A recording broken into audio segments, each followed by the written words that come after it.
I chose to study English literature at university because I've always had an interest for the subject. Also, studying both English language and English literature A-levels led me down a path of wanting to explore the way that literature connects with culture and art and history on a much higher and more in-depth level. I chose Cambridge mostly because of its opportunities to study medieval literature. I'm particularly interested in medieval literature, but also Asnac literature, which you can pick up as an extra paper in second year by swapping out the long 18th paper. To go so far back is just simply not available at other universities. I also came to a lot of masterclasses and open days at Cambridge, and I just fell in love with the city. In terms of contact hours, I at the moment have 3 seminars a week, each about an hour long, and 1 supervision. For English, lectures work that they're kind of optional, in the sense that you just pick whichever ones interest you and you go to them. There is no expectation for you to go to all of them.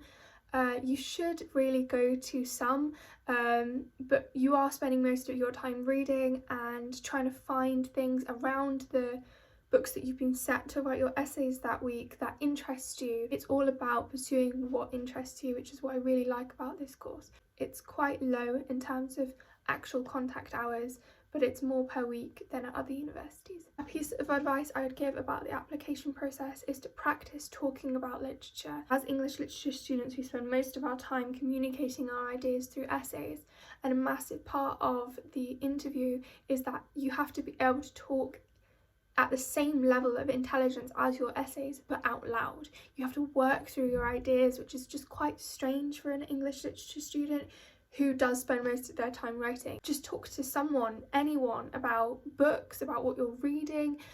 Just get comfortable with talking about what interests you. I would also say that if you can't find any help for the ELAT, do not put too much pressure on it. It's just one step in the application process.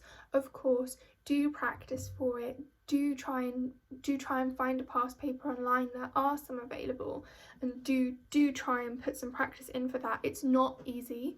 I'm not going to lie to you, it's not easy, but it is only one part of the application process, so do not get so caught up in it. Your personal statement, to me, I think, is one of the most important parts. So look at that and see how much you are conveying yourself and your own ideas in those. They want to know what interests you because they will be asking you questions in your interview based on those books.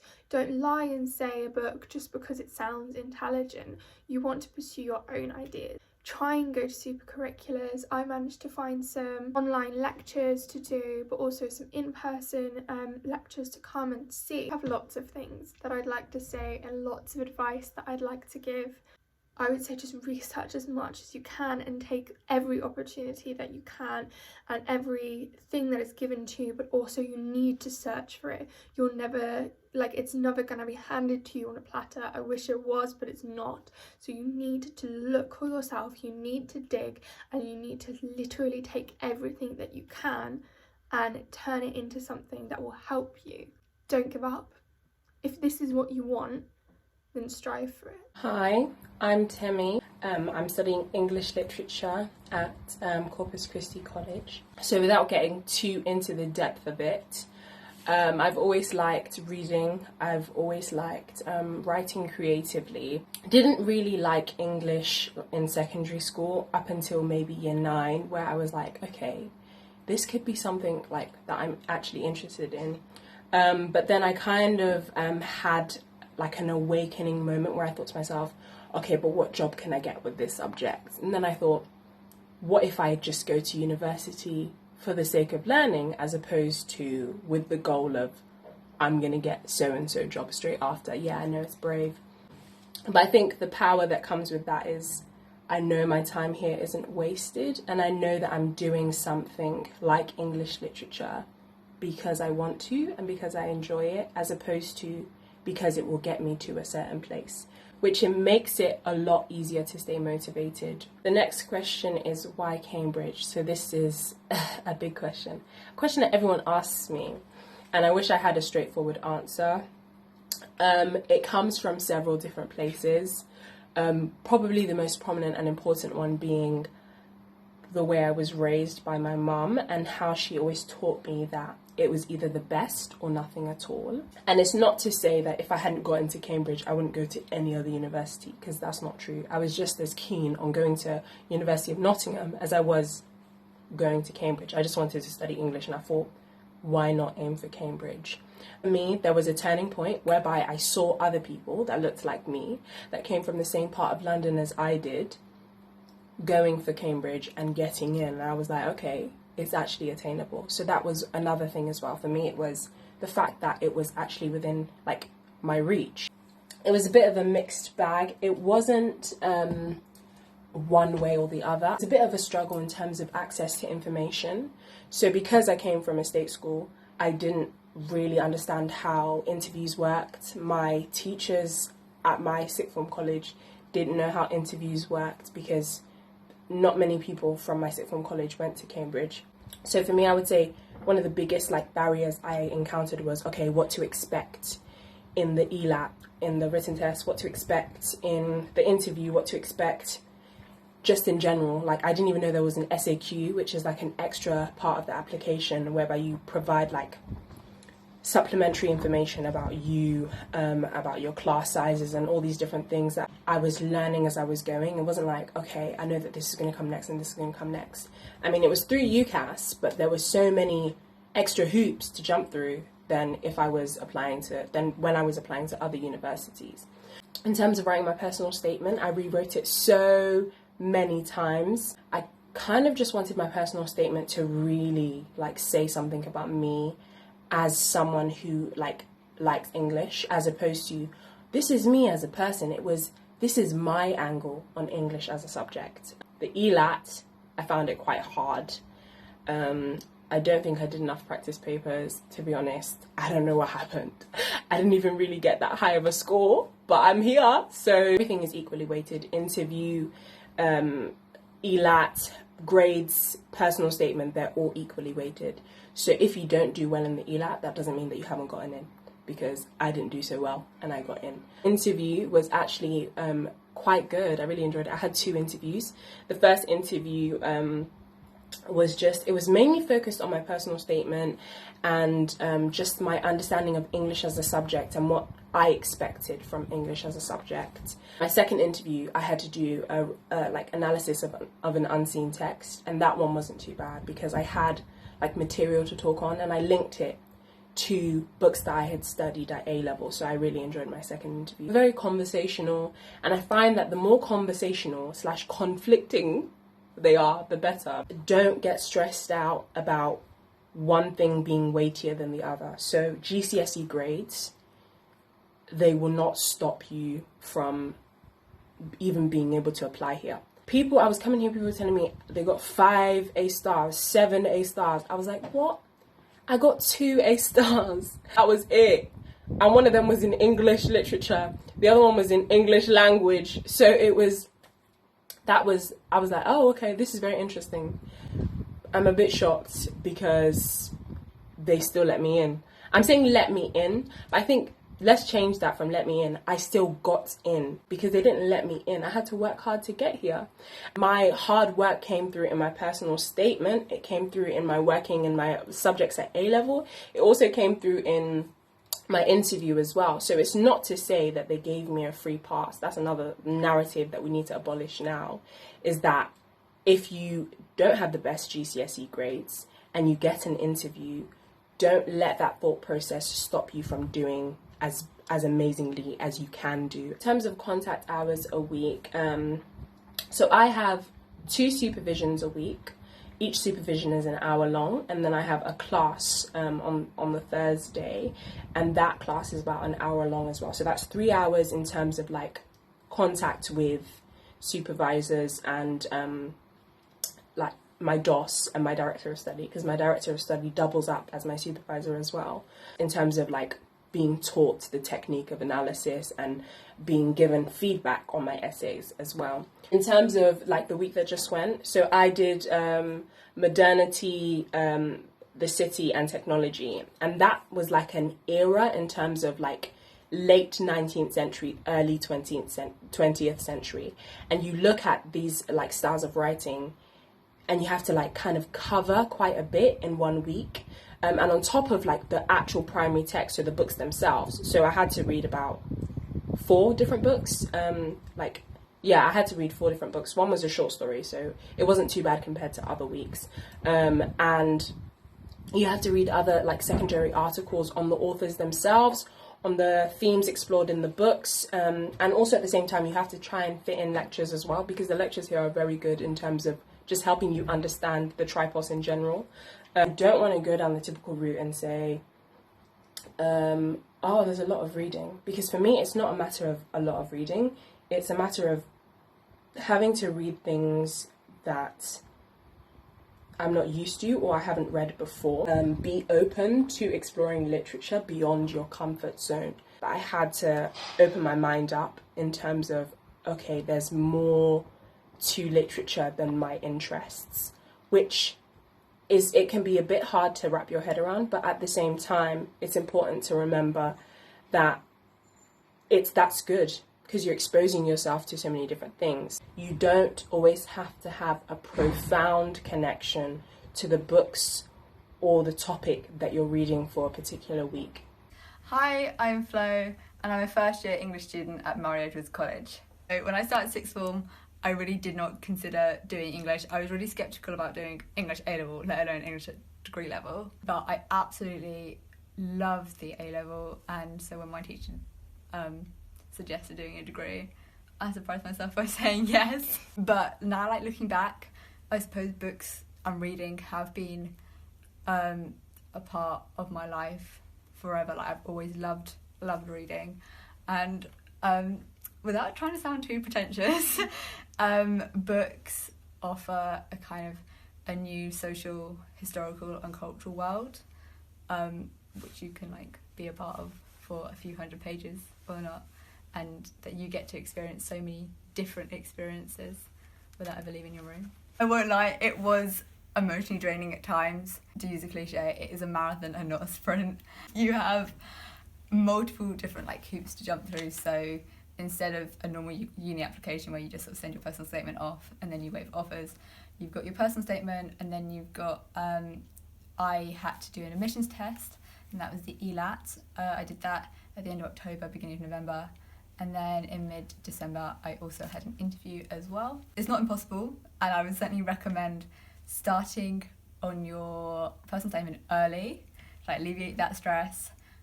Just if you have to do an admissions paper, just to practice a few of them, get a feel for them.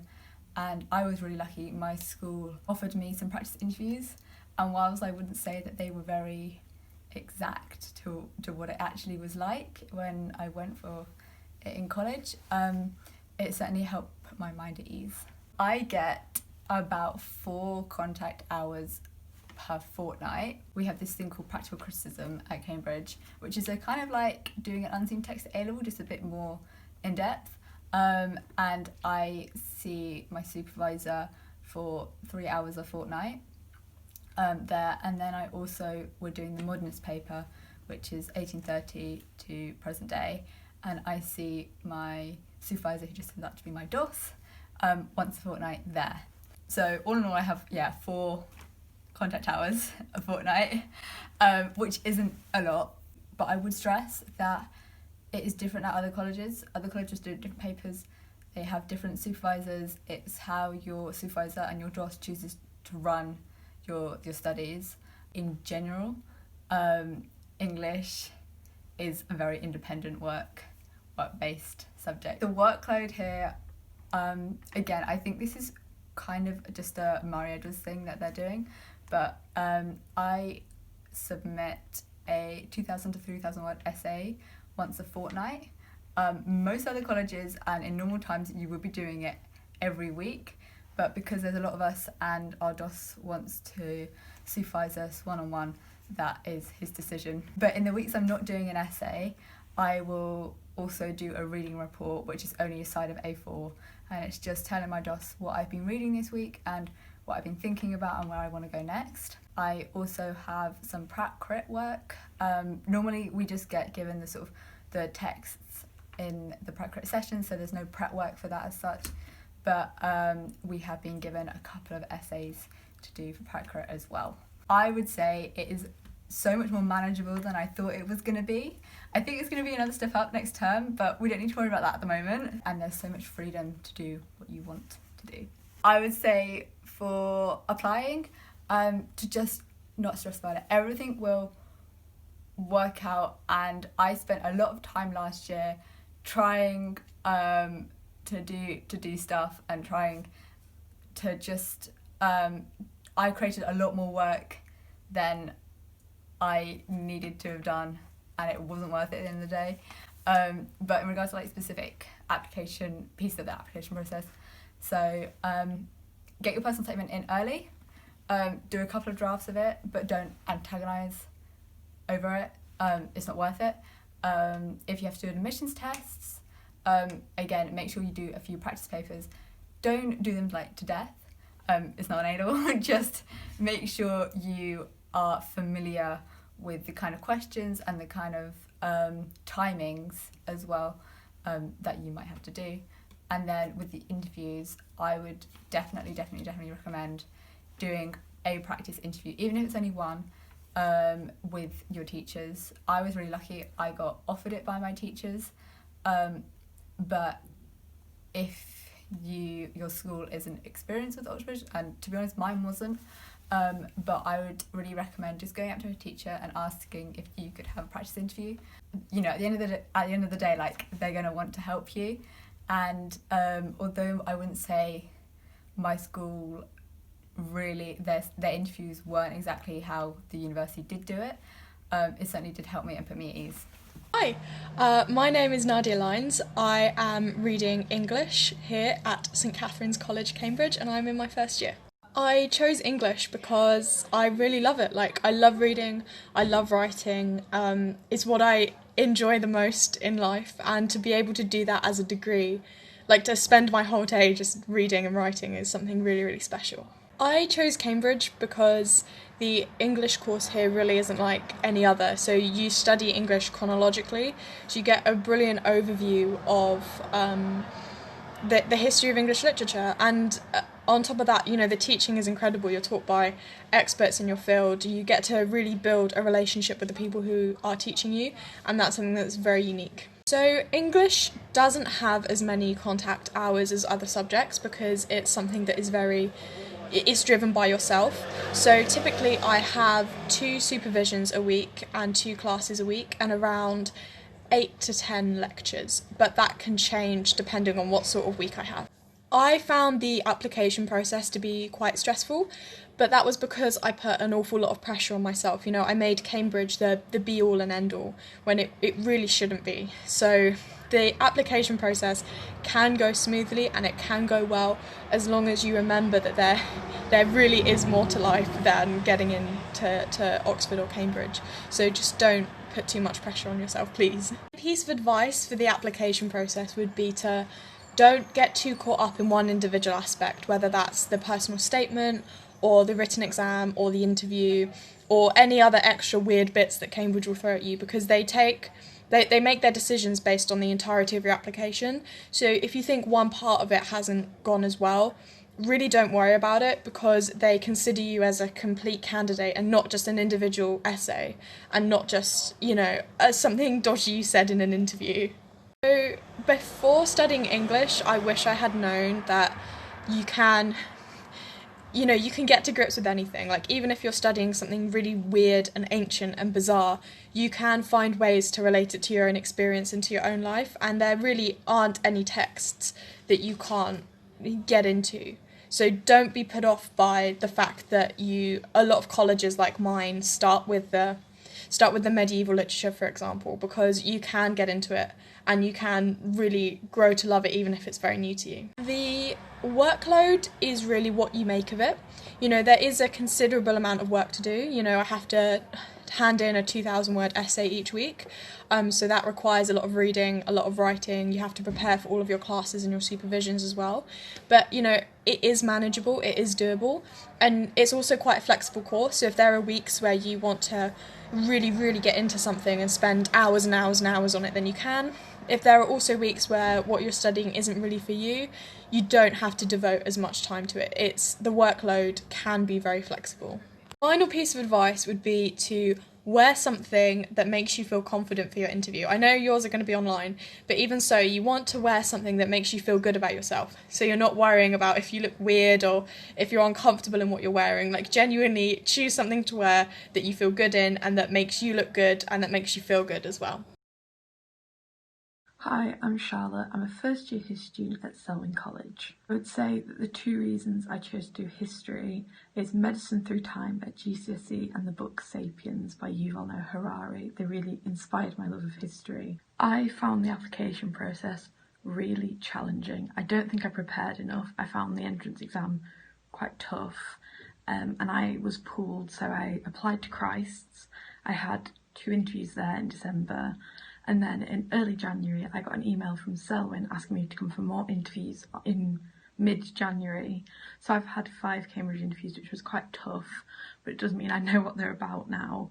My application process was a bit unusual because the being picked out of the pool for interview doesn't happen very often. Not really a deep reason why I chose Cambridge. I looked at the league tables and saw it was higher than Oxford, and I knew I wanted to apply to Oxbridge, so I thought, why not apply to the best one? For history, they say you've got about 10 contact hours a week. So you have lectures for all of your papers. So you used to be 3 papers in the first year. You have about 2 lectures for each. You have 2 lectures for HAP, which is Historical Argument and Practice. And then you have a supervision.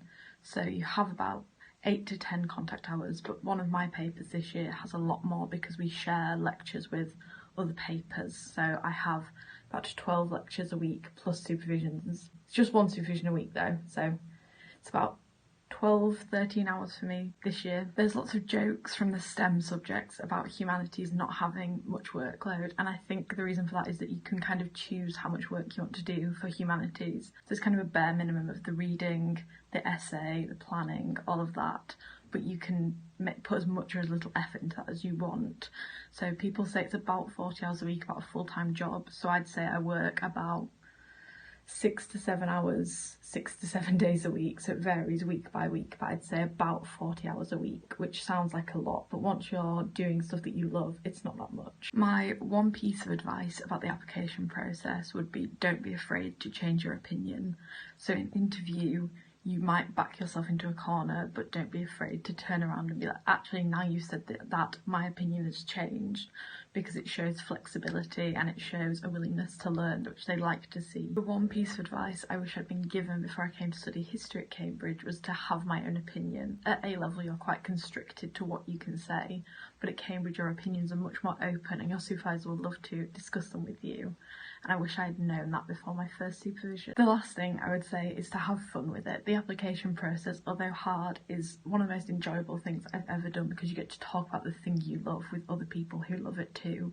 And I would say the same thing about coming to Cambridge, is to remember to enjoy it, even among the workload and the stress and the imposter syndrome, which happens, I'm not going to lie, but I think definitely have fun with it because it's not all the time and there's a lot more to Cambridge and to the application process than the grades and the results. It is a fun time in your life, although it might not feel like it at the time. Hi, my name's Matilda and I'm a first year student doing history at Clare College at Cambridge. I chose to study history because I found it an incredibly rich and rewarding subject, both in terms of the debates that it provoked that I really enjoyed engaging with, in terms of historians and talking to other people, and also it was a subject that I felt encompassed a lot of my academic interests and I could see myself being interested in for a long time and in a lot of different ways. The reason I chose Cambridge for history was because the course looked absolutely incredible, and more so than any other university that I applied to. The course here for history is incredibly flexible, which means you can basically make it what you want it. You have to fulfil some basic requirements, but they're quite minimal compared to other universities. And after that, you can basically do whatever you want. Within a lot of your papers, the broad topical ones, you can also have a lot of flexibility. And the department here is amazing, which means that for your lectures and your supervisions, you're often taught by people who are leading specialists in their fields, and they'll have written things on the reading lists. They're really expert and cutting edge researchers, but they also have like a massive investment in teaching undergraduates. It's a brilliant course and amazing experience. I had a really interesting time doing my application. I found it really interesting and rewarding to do. It was definitely challenging and quite intense, and it encouraged me to think about history in a way that I never had before. But ultimately, obviously it was stressful, but I also found it really rewarding to be able to pursue my own interests in the subject, going beyond stuff that I've been told to do within the context of a sixth form course. I actually really enjoyed the level of freedom that gave me, and I found that it prepared me quite well for university level study. But at the moment, because of the pandemic, the way that contact hours work is obviously slightly different, with courses being moved online. But broadly speaking, the way that history courses work at Cambridge in first year is that you have one supervision a week, which is 1 hour, and that's 1-on-1 or 1-on-2 depending on your college and your supervisor.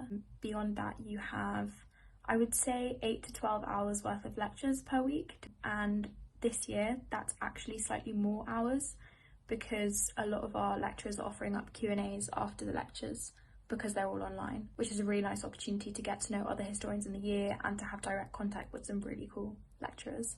And in those lectures, in that time, I would say there's included a few document classes, which are basically times when you get to read some primary sources beforehand and then discuss it in a group of other people doing the same paper as you and with a lecturer guiding you through them. And that's really valuable as a moment of group teaching time, and also to get to look at some really cool source materials. The workload so far for history in first year is of course relatively intense, but at the same time I would also say that it's very independent, which, if that suits you, means that you can very much manage your time like you want it. With online lectures, it means you can watch them whenever it suits you. Although I've been trying to watch them at the scheduled time so that I keep some structure in my day. So other than the contact hours that I mentioned, a lot of the work is reading, revolving around an essay. So you'll set one essay a week, and that is what your weekly supervision will be discussing. So you hand your essay in the day before, and then you discuss the essay in the supervision the day after. And usually for that essay, it's around 2,000 words, give or take. And you'll read quite a few things for it. You'll set a weekly reading list, but you also don't have to read everything from that reading list. And I would say the most intense part of that process is really selecting information, selecting what's useful for you, and then really honing your ideas into an argument and an essay. Which I think once you get the hang of it, you do get into a weekly rhythm, which is quite useful.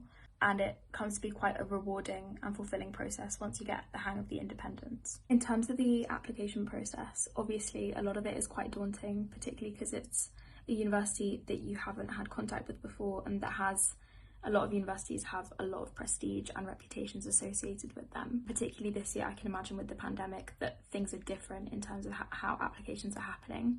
I would say use the application process as an opportunity to be free and to really follow your own interests and passions, and just do a subject and do topics that excite you, because that will be infectious, I think. So really engage with your subject and really go the extra mile. What admissions officers really like to see is people going beyond what they've done at A-level. Read articles, listen to podcasts, sort of devour things, have a big intellectual appetite. And then finally, once you've done that, and while you're doing that, think critically about the things that you're reading, particularly for history, and I think other humanities subjects. It's great if you have a critical eye and if you have your own opinions about things. At the end of the day, they really want to hear what you think, and that you are excited by the thought of engaging in argument and discussion and debate, whether on paper or in a in-person context. One thing that I maybe wish I had known before I'd started studying history at university, although I was kind of aware of this before, I guess, because it's hard not to be, it's definitely that it's a very, very big subject, so particularly history, and I'm sure lots of other subjects you get a sense of this as well, but it's incredibly broad, and it encompasses a lot of other subjects and disciplines, and there's lots of ways that you can take it and lots of particular sub-interests that you can have. I think once you get to university and you're bombarded with quite a wide range of lectures, it's easy to get overwhelmed by the sheer number of directions that you can go in. But I think to start with, I would say embrace that, and then also follow your gut in terms of what interests you, and it will take you in the right direction. Hi, I'm Amy and I've just started my first year studying history at St Catherine's College.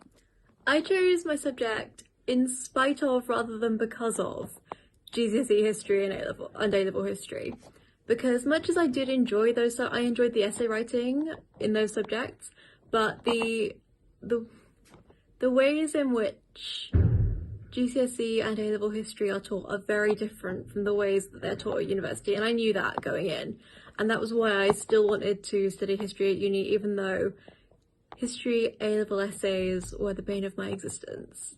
So I think my passion for history came from outside of what I was taught by the education system and from what I read that was outside of the syllabus. For me, you might love your syllabus, in which case you have nothing to worry about, you're all good. But that was my experience. I should add I did enjoy aspects of my syllabus as well. It was more the structure of essay writing that I wasn't a fan of, but I did enjoy learning the history, even if I didn't enjoy the ways that they wanted me to write about it in exams. But if you feel like that as well, then that is not something to worry about at uni, because it's unrecognisable, genuinely. And I'm less stressed than I was doing A-levels right now, so that says a lot. The application process for me took the form of several very stressful and chaotic weeks in the autumn term of year 13, and it went personal statement, admissions test, interview, then wait. And I'll talk a little bit about each of those because I came from a state school. I was lucky to come from a state school that has a lot of experience in sending students to Oxbridge and gives a lot of support, and I really benefited from that. And I really knew what was going on at all points in time, which I know a lot of people don't have the opportunity to. So I'm going to take you through it, and hopefully, if it wasn't clear before, I probably won't make it clear, but I'll give it a go. I realise I based all of that advice on just history, but if you're applying for another subject, well, I don't know how science interviews work, but if you're applying for another humanities subject, chances are the same ideas will apply. I wrote my personal statement over the summer between year 12 and year 13, and I think the most important piece of advice I ever got about my personal statement was that Cambridge don't look at it in the same way that other universities look at it. So for other universities, it's the only way that they can hear you talk, and that's the only information that they get from you that comes from you. Cambridge, on the other hand, will look at it more as a basis for what to ask you at interview than a way to base your entire application off of, because there are so many other things that go into a Cambridge application. I read the words holistic so many times, but it is really true. So when it comes to writing your personal statement, be mindful that you're not just writing it for that Cambridge place, even if that's your goal, you're writing it for the other universities too.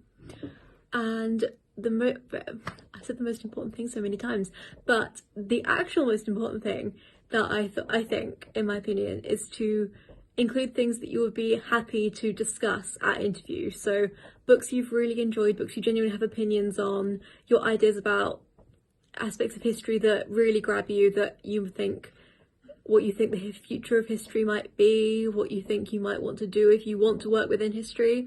All that's really good because the interviewers can pick up on it and they can ask you questions about it, and hopefully you can just have a nice conversation.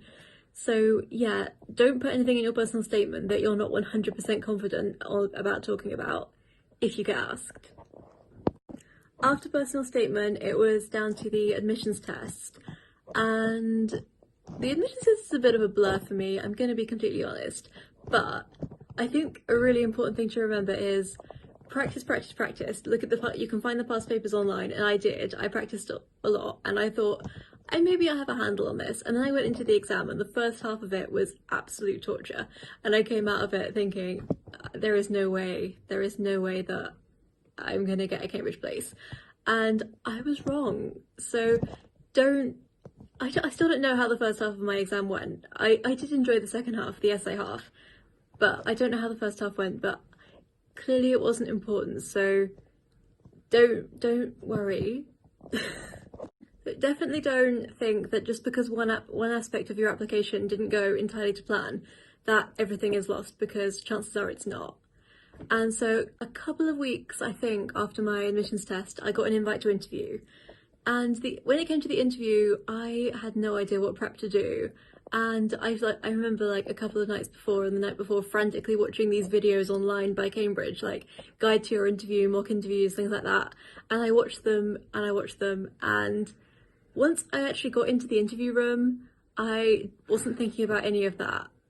I think my soul left my body on some level, but either way, I wasn't thinking about like any planning I'd done, anything I'd watched online as advice. I just went in, they talked to me, I talked. I said some things that I would look back on and think, that was so stupid. They must have judged me so hard. But clearly they didn't. And this isn't really very helpful, because I'm just saying you can't prep for interview. You can. There are certain things that you can do. You can practice discussing your subject. You can read over your personal statement, try and work out what things they might pick you up on, what things they might talk to you about. That's all really good. But when it comes to in the moment, there's a certain level of you just have to go with it and hope. I did have a lot of support with the application process from both my school and people I knew who knew about the experience and things like that.